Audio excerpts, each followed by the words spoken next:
All right, time for another edition of Science Sunday here with Nate. Good morning. Good morning, Mark. How are you doing? Doing well. How are you? Good, good. What do you have set up for us today? So we're going to be exploring a little bit of lights and shadows and how color can affect that. And actually, it's kind of a cool, classic Science Center type demonstration or activity.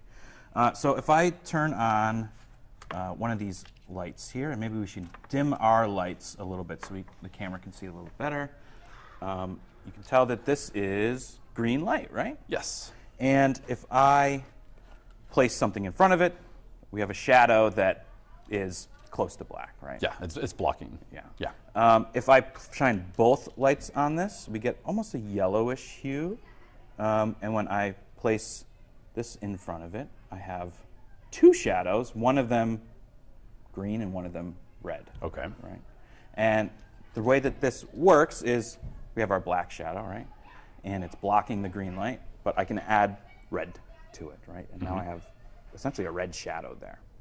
So what's fun is when we add more colors in, we can see a lot more fun shadows and multiply them like these hearts that I have here. All right. And now I have 3 colored hearts. This kind of reminds me of the TikTok logo, right? Or even if we put some words in front of it, we can see these different colored shadows.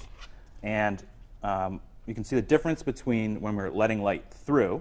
Oops, let's get this perfect for you. I'm only letting through the blue light here, only letting through the green light here, and only letting the red light through here. But when we look at the shadow and mix them, remember that red and green made yellow? Now we have a yellow shadow there. And then we have our magenta and our blue. And the order has changed. And the order has changed, yeah. And that... Because our light down here is red, green, blue. Yes, because this one's actually shining a little bit more that way. Gotcha. This one's straight and that one's that way. To angle them, to get them to kind of focus onto this whitish color. Gotcha. You have to angle them at each other. But that's a great observation. So we get to do some fun shadow activities.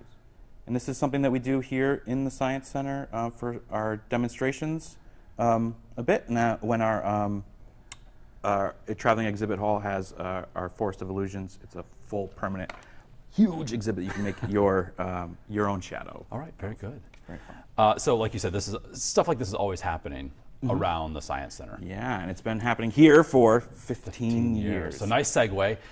This upcoming week, specifically Wednesday, Thursday, Friday, a big event. Yes, yes, we're having our 15th birthday bash. Okay. We're going to be in the museum and out on the plaza doing a whole bunch of different activities. It's $15 general admission, 15% off membership, so you can continue to come throughout the entire year, up to our 16th year, right? And a whole bunch more fun, awesome things. And if you want to see a movie in the theater, $5. $5. Which is what it cost when you guys opened in 2009. Yeah. Right. So ctsciencecenter.org, go learn more about this extravaganza, this birthday bash happening Wednesday, Thursday, Friday this week. All right, Nate, thank you so much. And of course, we'll see you for another edition of Science Sunday next weekend.